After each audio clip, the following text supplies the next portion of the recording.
तो नमस्कार, good morning, सुप्रभात। सुबह के 11 बज चुके हैं और आप देख रहे हैं टीएन न्यूज और मैं हूं आपके साथ आरती तिवारी। तो चलिए करते हैं बुलेटिन की शुरुआत।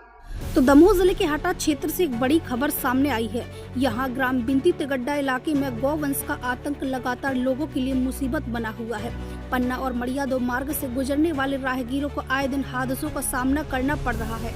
यहाँ आए दिन गौवंश का झुंड सड़क पर खड़ा हो जाता है और कई बार नंदी राहगीरों पर हमला कर देते हैं। स्थिति इतनी गंभीर है कि बाइक सवार अक्सर दुर्घटना का शिकार हो जाते हैं। इन हादसों में न केवल लोग बल्कि गौ माता भी घायल हो जाती हैं। ग्रामीणों का कहना है कि बड़े बड़े भूमाफियाओं ने गौशाला के नाम पर हजारों एकड़ जमीन हड़प ली है, लेकिन सड़क पर बेसहारा घूम रही गायों की सुरक्षा के लिए कोई ठोस इंतजाम नहीं है। ग्राम पंचायत बिंती के ग्रामीणों ने अपने सरपंच प्रतिनिधि की सराहना की है, जो लगातार गौ सेवा और प्रबंधन का इंतजाम कर रहे हैं, लेकिन समस्या इतनी बड़ी है कि प्रशासनिक स्तर पर ठोस कदम उठाने की मांग की जा रही है। ग्रामीणों ने बताया कि गौ माता की वजह से एक्सीडेंट हो रहे हैं। प्रशासन को चाहिए कि इनके लिए स्थायी गौशाला की व्यवस्था करें। तो अब सबसे बड़ा सवाल यहाँ यही है कि आखिर कब तक राहगीर इस गौवंश के आतंक से घायल होते रहेंगे और क्या प्रशासन सड़कों पर बेसहारा घूम रही गायों के लिए ठोस समाधान निकालेगा या फिर हादसों का यह सिलसिला यूं ही जारी रहेगा। ये बताएं। जी, बिंती पंचायत में अपने तिगड्डा पड़ता है, उस पर अपन ये गैया है जो अपने यहाँ पे उनको गौशाला भी ले जाया जाता है, वहाँ से छोड़ दिया जाता है। यहाँ पे तिगड्डा 50 नंग डेली पड़ते बैठता है और डेली एक न एक हादसा होता है। कोई गायों को मार जाता है, कोई ठेला वाला चढ़ा जाता है, कुछ भी इनकी व्यवस्था की जाए। और अभी भी आप देखो कितने सारे हैं अभी, और नुकसान करने भी गए हैं फसलों को कुछ भी। अभी वहाँ भी देखो, साइड वीडियो कर दो, इस साइड भी है बहुत सारी। तो जो यहाँ से लोग निकलते हैं तो उनके लिए आवागमन में बहुत ज़्यादा परेशानियाँ होती हैं। जी, अभी हमने कुछ 1 घंटे पहले देखा था, आप लोग इस गौवंश के लिए तालाब की तरफ करके आए थे और वो चूँकि जो तालाब से इस तरफ फिर आ गई है ना, तो आप शासन प्रशासन से क्या कहना चाहते हैं? हम उनसे ये कहना चाहते हैं इनकी व्यवस्था की जाए, हाँ, गौशाला खुलवाई जाए। अभी आपके सरपंच के द्वारा ग्राम बिंती में गौशाला इस गौवंश के लिए बहुत सारा भूसा रखवाया गया था और गौशाला भी भिजवाया गया था। तो क्या उसमें गौशाला से फिर से भगा दिया गया? छोड़ देते हैं। आपके बिंती सरपंच तो बहुत सेवा करते हैं गौ माता की। ठीक है, आपका नाम क्या है? तो दमोह जिले से इस वक्त की बड़ी खबर सामने आई है। यहाँ भगवती मानव कल्याण संगठन, जो कि नशा मुक्ति अभियान चला रहा है, अब पुलिस और प्रशासन की कार्य प्रणाली पर सवाल खड़े कर रहा है। संगठन के सदस्यों ने दमोह एसपी और आबकारी विभाग को ज्ञापन सौंपा है। संगठन का आरोप है कि उनकी मुहिम से शराब माफिया और कमीशन खोरों की दुकान पर ताले लगे हैं। गांव-गांव में नशा मुक्ति अभियान के कारण ग्रामीण खुलकर शराब और नशे के खिलाफ आवाज उठा रहे हैं, लेकिन इसी के चलते राजनेताओं और शराब कारोबारियों के कमीशन खत्म होने लगे हैं। शराब के दामों में गिरावट आने लगी है। संगठन के सदस्यों का आरोप है कि इन्हीं कारणों से उन्हें झूठे केसों में फंसाने की साजिश रची जा रही है। शराब माफिया और उनके समर्थक लगातार गाली गलौज कर रहे हैं और दबाव बना रहे हैं। राजनीतिक संरक्षण और दबाव में पुलिस द्वारा कार्यवाही की जा रही है। ऐसा ही एक मामला ग्राम बिजावर से सामने आया है, जहां संगठन के सदस्यों के साथ गाली गलौज की गई और फिर थाने में उनके खिलाफ झूठी एफआईआर दर्ज कराने की कोशिश की गई। संगठन ने रने थाना प्रभारी चंदन सह निरंजन और हटा थाना प्रभारी धर्मेंद्र उपाध्याय की कार्यप्रणाली पर गंभीर सवाल उठाए हैं।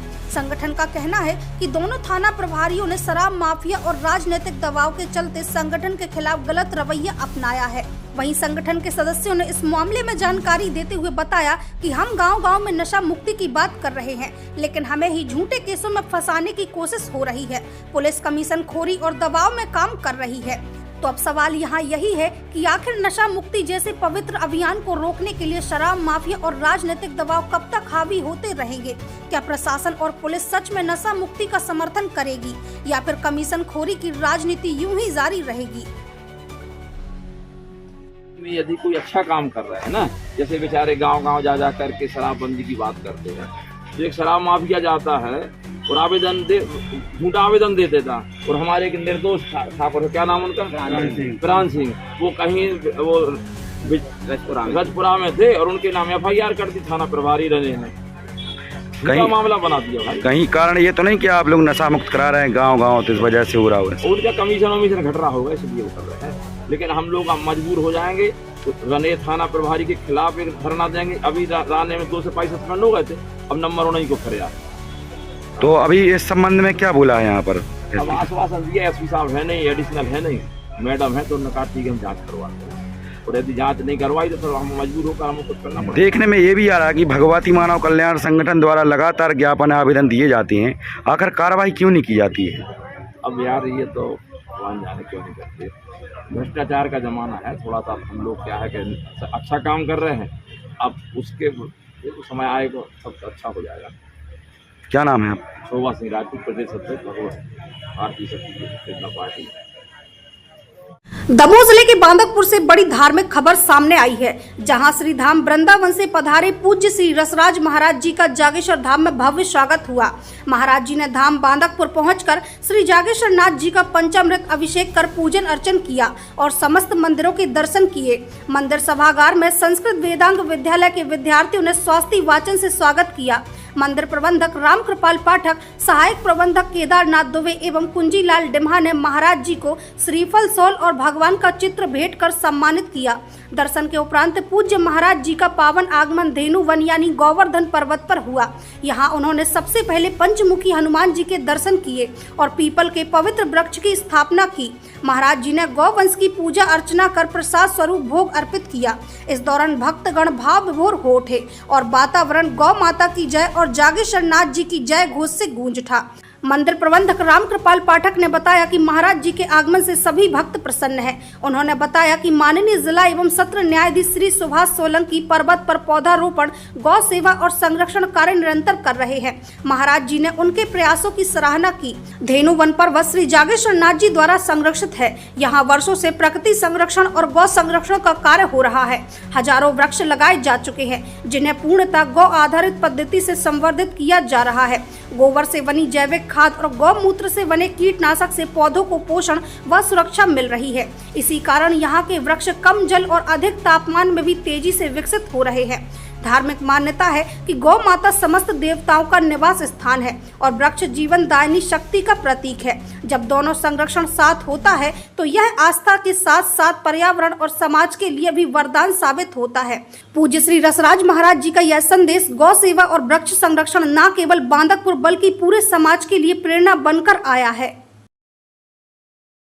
Bureau report ETN news Bandakpur. जी महाराज जी। जागेश्वर भगवान की जय हो। आज बड़े हर्ष का विषय है। सोमवार का दिन है।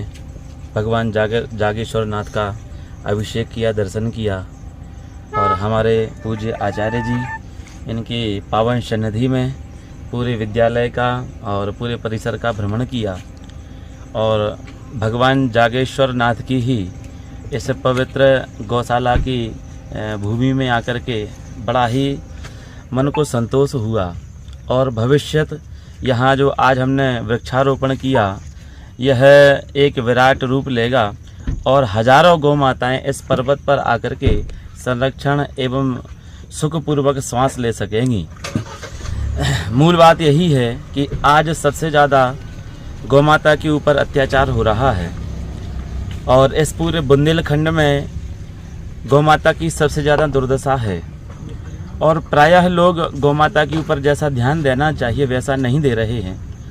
पर इस स्थान पर आकर के और जागेश्वर भगवान का दर्शन करके यहाँ की जो व्यवस्थाएं हैं गौशाला की हैं और भविष्य जो कार्य प्रणाली है यहाँ की देख करके मन को बहुत संतोष हुआ और हमारे ही गौरक्षक हैं, गौसेवक हैं, क्या नाम है, शिवम पाठक जी, इन्होंने संकल्प लिया है और इन्होंने व्रत लिया है कि अब भविष्यत आने वाले समय में एक विशाल गौशाला का निर्माण तो होगा ही, साथ साथ हम गौ माता के संरक्षण, संवर्धन एवं जो भगवान जागेश्वर नाथ का यह दिव्य पर्वत है इसके संरक्षण के लिए संकल्पित हैं और सुसज्जित करेंगे इसको और हजारों गौ माता यहाँ विचरण करेंगी।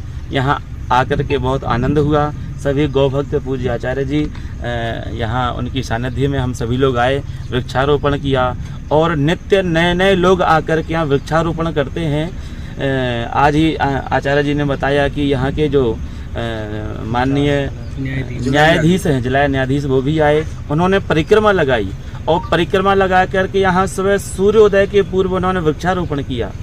जब ऐसे लोग आकर के यहाँ वृक्षारोपण करेंगे, इस भूमि का अवलोकन करेंगे, तो निश्चित है सनातन धर्म की ध्वजा चारों तरफ फैलाएगी और गौ माता का और सारे विश्व का कल्याण होगा। जय श्री सीताराम।